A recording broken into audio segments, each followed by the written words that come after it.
गुरुवर श्री कुंद कुंद भगवान की, आचार्य गुरुवर श्री ज्ञान सागर मुनि महाराज की, परम पूज्य संत पुण्याचार्य भगवान विद्यासागर जी महामुनि राज की, समस्त आचार्य संघ की।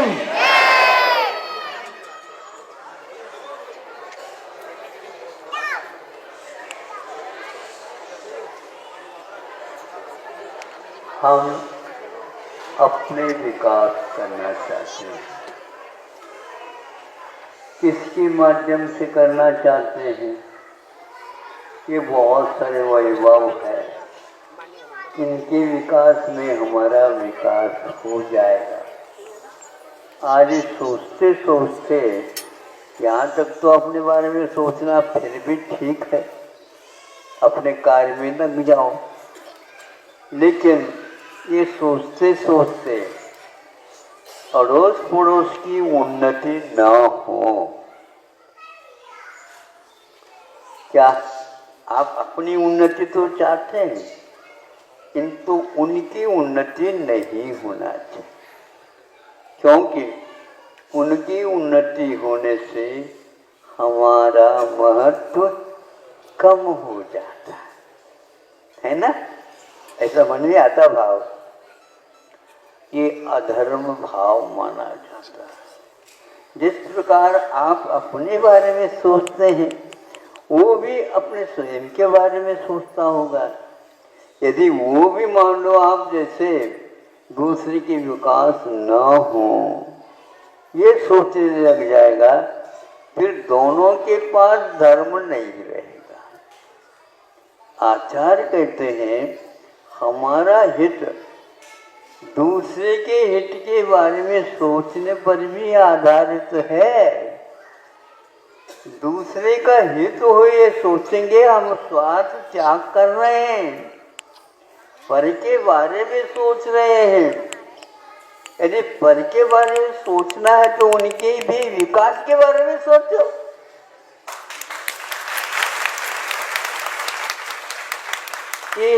ये धार्मिक भाव माना जाता है, लेकिन इसकी कीमत बहुत होती। कितनी है कीमत? ये तो जीवन को भी आप बेच दो तो भी यह मिल नहीं सकता। आपको चाहिए, मुफ्त मिल रहा है, कोई पैसा खर्च करने की आवश्यकता नहीं। अड़ोस पड़ोस में सबका हित हो। जब सबका हित हो इस प्रकार सोचेंगे तो अपना हित किसमें होता है? इस प्रकार के सात्विक भाव रखने से। गुणिषु प्रमोदक कहा है, गुणियों को देख करके प्रमोद का भाव उल्लास होना चाहिए, किंतु हमारी नाक क्या होती? सिकुड़ जाती है।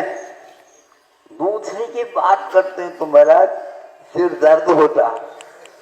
आपका सिर दर्द बहुत प्रशिक्षित लगता है।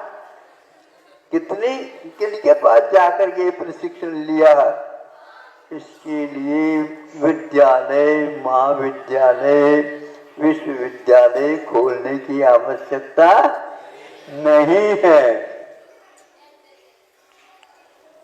ये सात्विक भाव हमारे प्रत्येक के दिल में होने लग जाए तो आचार्य कहते हैं गुणियों की प्रति वह थोड़ा सा भी कर रहा है, कम से कम लाइन पर है, गैर लाइन पर नहीं है, उन्मार्ग की ओर नहीं जा रहा है, सन्मार्ग पर आता। थोड़ा बली आ जाए, हम उसको प्रोत्साहित करेंगे, कल उसका वह विकास क्रम बढ़ जाएगा। गुणियों के प्रति प्रमोद भाव रखना, गुणाधिकेषु वा प्रमाण, गुण के अधिक जिनके पास है उनके प्रति भी रखो प्रमोद भाव। प्रसाद गुण होना चाहिए, दूसरे को देख करके आपको उल्लास आना चाहिए, आपको आनंद होना चाहिए। सुख के मार्ग पर लगना ये बहुत कठिन होता है। ज़्यादा पैसा कमाओगे तो व्यसन की ओर भी आपकी संतान जा सकते हैं। आखिर इसको खर्च कहाँ करेंगे? बस खर्च करना है तो ऐसा करो तो हो जाएगा। इसके द्वारा आपका अभिमान बढ़ रहा होता है। आपको अभिमान बढ़ाना है कि घटाना है? उठाने का। अब घटता है तो क्या होता है? दुख होता है। देखो उनका मान सम्मान तो हो रहा है, हमें कोई पूछता नहीं, हमें कोई पूछता नहीं। इसलिए पूछने के लिए भी करते हो, रात दिन करते रहो। आज विश्व में विकसित देश भी माने जाते हैं और कुछ विकासशील भी हैं। विकसित वाले हमेशा हमेशा सोचते हैं हम विकसित ही रहे, किंतु इनके यदि विकास नहीं होगा तो आप क्या सोच रहे हैं? बिल्कुल गलत सोच रहे हैं, क्योंकि इससे धर्म क्षीण हो जाता है। धर्म के विकास के लिए वहाँ चंद्रमा का उदय चाहिए। सागर उमड़ जाता है, बढ़ जाता है, क्यों? चंद्रमा का उदय हुआ है। पूर्ण चंद्रमा जब उदय को प्राप्त होता है तो उसमें ज्वार भाटे आने लग जाते और अपने आप ही वह नीचे की ओर भी जाता है। ये उसका स्वभाव है। धर्मात्मा का भी स्वभाव होना चाहिए। दूसरे के विकास में हमारा कुछ सहयोग नहीं है तो हम उनके लिए असहयोग प्रदान नहीं करना चाहिए। यानी उससे विपरीत कभी सोचना नहीं चाहिए, चर्चा करना नहीं चाहिए और शरीर के द्वारा भी इस प्रकार की चेष्टाएं नहीं करना चाहिए। आचार्यों ने इसको इस प्रकार सोचने के लिए बाध्य किया हम लोगों को। क्या सोचने के लिए? ये सोचो इनका विकास हुआ कैसे? नहीं समझे? बहुत अच्छा हुआ कि इनका विकास कैसे हुआ? रात दिन तो मैं परिश्रम कर रहा हूं, मेरा तो हो नहीं रहा, इनका कैसे हो गया?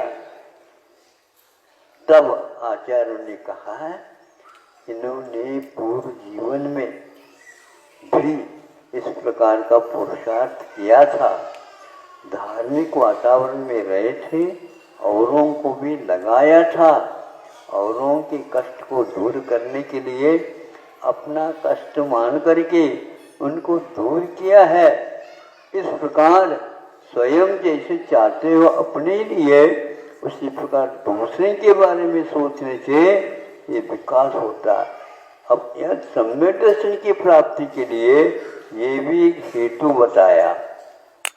उनके विकास क्यों हुआ ये सोचो, मेरी उन्नति क्यों नहीं हुई ये भी सोचो, अब उनकी उन्नति कैसे हुई है। तो ज्ञात होता है देवर्षि दर्शन लिखा, देवों के रिद्धियों को देख करके दूसरे देव जो छोटे हैं उनका विकास मेरा क्यों नहीं हुआ।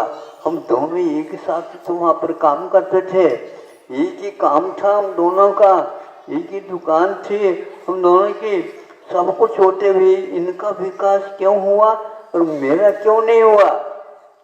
जैसे तीर्थंकर उनसे लड़ने के लिए गया हो, ये बताओ, वो कहते हैं बिल्कुल ठीक है, उन्हीं को पूछो या स्वयं अपने आप ज्ञात हो जाएगा तुमको कि इन्होंने समझाने, हमें समझा तो रहे थे लेकिन मैं समझा नहीं, वो काम किया ही नहीं, मैं क्यों करूं, मैं अपने आप में विकास करूं, तो वह छोड़ दिया उसने। और आज आपके समकक्ष होकर के भी ऊपर के कक्ष में बैठ गए, चले गए। और ये गलती मेरी है, उनका तो हमारे लिए सहयोग मिल रहा था, मैंने उसको ठुकरा दिया। उस बात को लेकर के आचार्यों ने कहा सम्यक दर्शन की प्राप्ति के लिए धर्म के बारे में आप सोचो, और दूसरा जो सत्कार कर रहा है उसके बारे में सोचोगे तो अतीत में हमने ऐसा कुछ किया ही नहीं, बिना किए ये कभी भी परिणाम नहीं निकलता। रात दिन बच्चे ये करते हैं तब प्रथम श्रेणी में आते हैं, उस समय आप खुर्राटे लेते रहते हैं, है क्या नहीं? आराम के साथ। अभी परीक्षा बहुत दूर है, अभी परीक्षा बहुत दूर है, दूर है। आंखें बंद कर दो तो सूर्य उगा नहीं, ऐसा भी लगता। आंखें तो खोलो ताकि सूर्य का दर्शन हो जाए। सुबह सुबह नींद अच्छी आती है, तो वह उठाते हैं, अलार्म की घड़ी वो भी उठाती है, तो उस बटन दबा देता है, क्योंकि थोड़ा सा और झपकी ले लो। लेते लेते लेते जब देर हो जाता है तब माँ कहती है उठता है क्या नहीं, तो वह ठंड का दिन है मान लो, भगवान के अभिषेक बाद में कर लेंगे, कर लो अभिषेक, तो अपने आप उठ जाता है। जाएगा कब, भोजन आदि कब करेगा, विद्यालय जाना। तो यह बात बाद में समझ में आ जाती, हमने अध्ययन किया नहीं और परिणाम की ओर देख रहे हैं, फिर बाद में लिख दे पेपर में गुरुजी कृपांक भी होते हैं, और तुम्हारे ऊपर कौन कृपांक करेगा। दक्षिण में कृपांक के लिए कहते थे कृपा तो होनी चाहिए, बिल्कुल ठीक है, एक आध हो गुण तो उसको डाल जा सकता। अंक जो है आपको इसमें मिले उल्टी गिनो ऊपर से 33 भी नंबर नहीं मिल पा रहे हैं, और फिर भी हम प्रथम श्रेणी वाले आए हैं, वहां तक चले जाएं। कैसे जाओगे? आज लगभग हवा यही चल रही है। आरक्षण का परिणाम हमने कुछ अध्ययन में नहीं किया, लेकिन यही आता है कि हम अंक चाहते हैं लेकिन बिना परिश्रम के। तो देवज्ञ दर्शन आपको याद करना है। अन्य एक देव दूसरे देव की रिद्धियों के बारे में सोचता है, वैभव के बारे में सोचता है, शरीर की कांति के बारे में सोचता है, अध्ययन के बारे में सोचता है, तो वह निश्चित रूप से इन्होंने किया है और हमने कुछ भी नहीं किया है। इस अपरिश्रम करोगे, परिश्रम नहीं करोगे तो कभी भी आप खाया हुआ जो अन्न है उसको पचा भी नहीं सकोगे।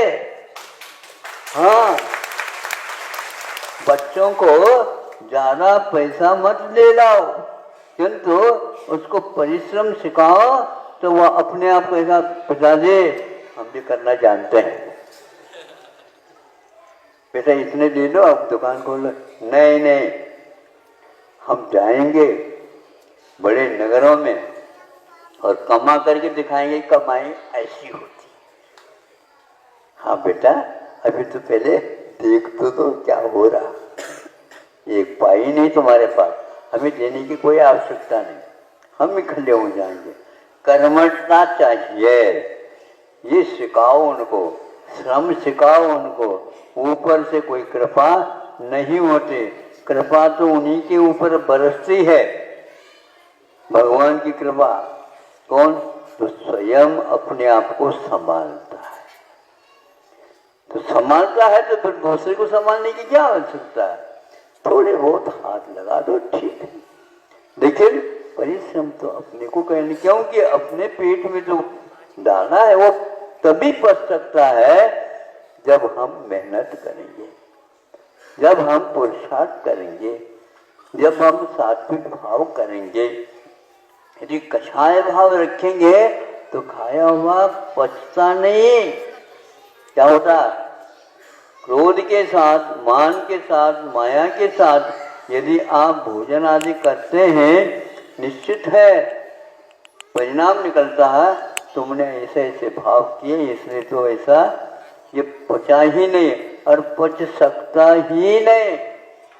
जब खाया हुआ अन्न यदि नहीं पचेगा तो घर में बहुत मेवा मिष्ठान है, वो किनके लिए? आप लोगों के नसीब में नहीं है।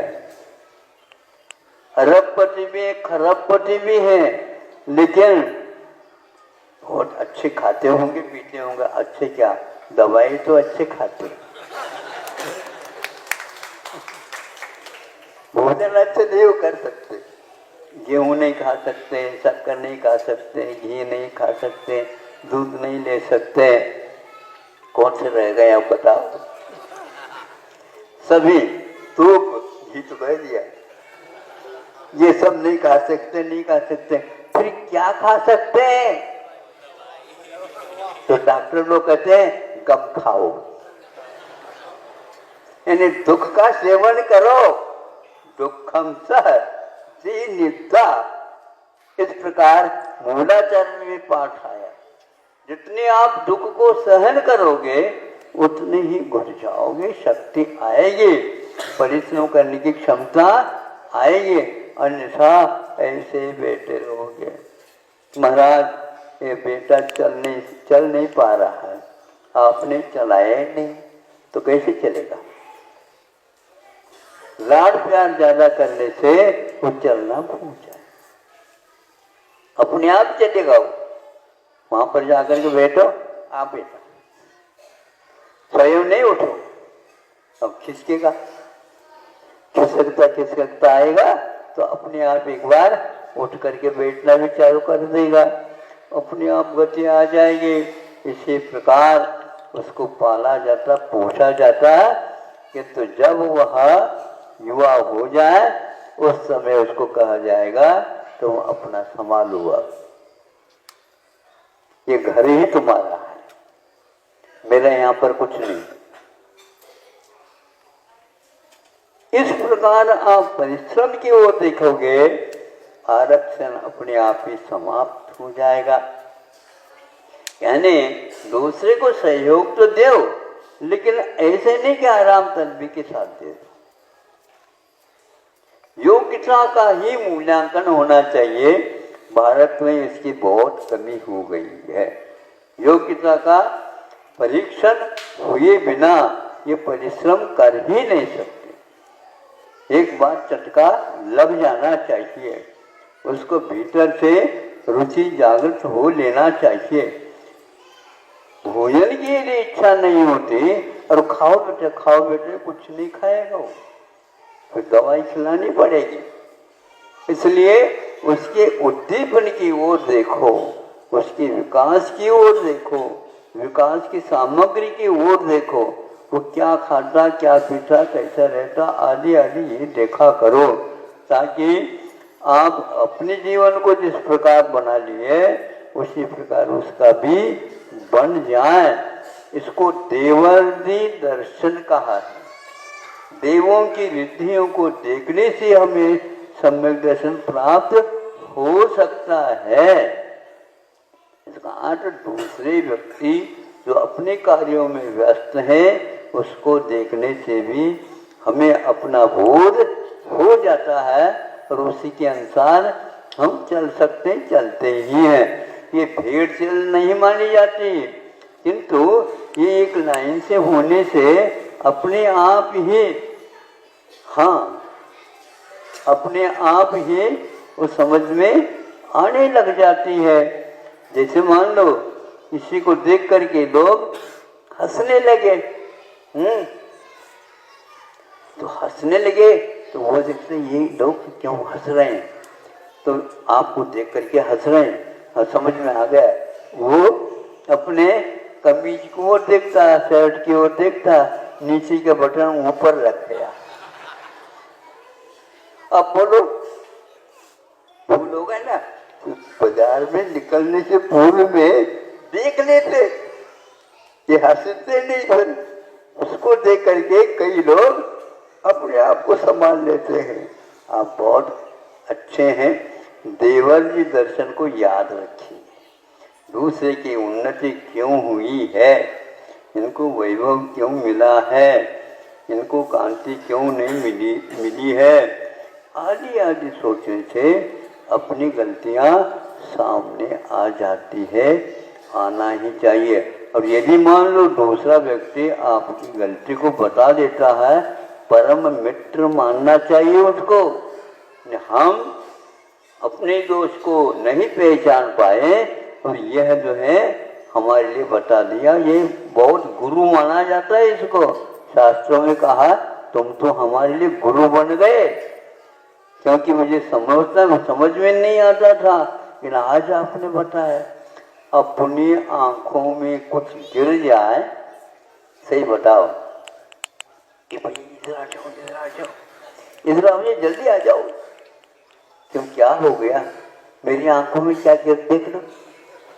तुम्हारी आंख मैं देखो, उस आंख को कह देना क्या गिरा है, देख ले, निकाल ले। अपनी आंख में जो गिर जाती वस्तु उसको दूसरा ही दिखा सकता, निकाल सकता। इसलिए आप दूसरे के लिए सहयोग दो, दूसरा आपके लिए अपने आप ही सहयोग देगा। इस प्रकार दोनों के विकास कार्यक्रम प्रारंभ हो जाएंगे। आज तो 2-3 मिनट ज्यादा हो गए, आप अच्छे भाग्य करके आयो आज। ये तो 15 मिनट ही था, बहुत अच्छा। आज के इस विषय को देवर्षि दर्शन के माध्यम से हमेशा याद रखना और जो साथी संगाती हैं उनको भी बता देना। अहिंसा परमो धर्म। जय परम पूज्य संत शरण आचार्य भगवान विद्यासागर जी महामुनि राज की